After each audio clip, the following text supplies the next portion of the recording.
সামিয়া,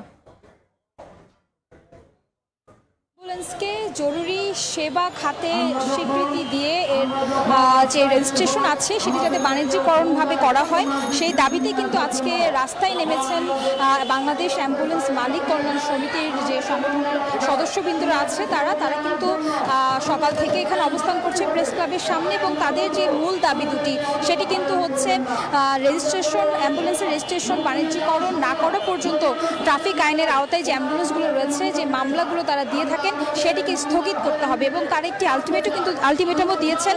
7 দিনের একটি আলটিমেটাম তারা দিয়েছেন। 7 দিনের মধ্যে যদি তাদের এই দাবি না মানা হয় তবে কিন্তু তারা মার্চ টু যমুনা কর্মসূচি পালন করবেন এবং সারা দেশের যে অ্যাম্বুলেন্স পরিচালনা করে তারা যে সেবা দিয়ে থাকেন সেটি কিন্তু বন্ধ করে দিবেন বলে তারা ঘোষণা করেছেন। আমরা দেখছি তারা আমাদেরকে বলেছিলেন যে মুজিব বর্ষের যেই বড় করে আয়োজনটি হয়েছিল সে সময় তৎকালীন যে সরকার ছিলেন সেই সরকার কিন্তু আসলে তাদের কাছ থেকে 2 বছরের যে ট্যাক্স রয়েছে সেটি দিতে হবে না বলে মৌখিকভাবে তাদেরকে জানিয়েছিলেন, যার ফলে তারা কিন্তু মুজিব বর্ষের পরে 2 বছর তারা ট্যাক্স দেয়নি।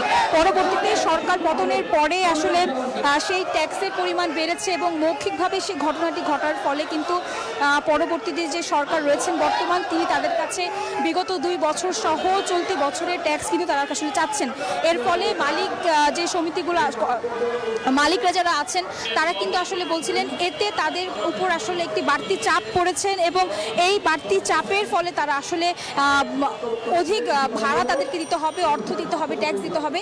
তার বিপরীতে কিন্তু তারা আসলে চাচ্ছেন সেই ট্যাক্সকে মওকুফ করে আসলে এই যে সেবাটি রয়েছে সেটিকে বাণিজ্যিকরণ করার মাধ্যমে ট্যাক্সের যে অর্থ আছে সেটি আসলে কিছুটা কমিয়ে আনবেন। এমনটি আসলে আমরা দেখছিলাম এই আন্দোলনের মধ্য দিয়ে। এই ছিল আমার কাছে প্রেস ক্লাবের যে আন্দোলন মানববন্ধন কর্মসূচি রয়েছে সেখান থেকে সবশেষ তথ্য। জাতীয় প্রেস ক্লাব এলাকা থেকে সরাসরি যুক্ত হয়েছিলেন সহকর্মী আয়েশা সিদ্দিক সামিয়া।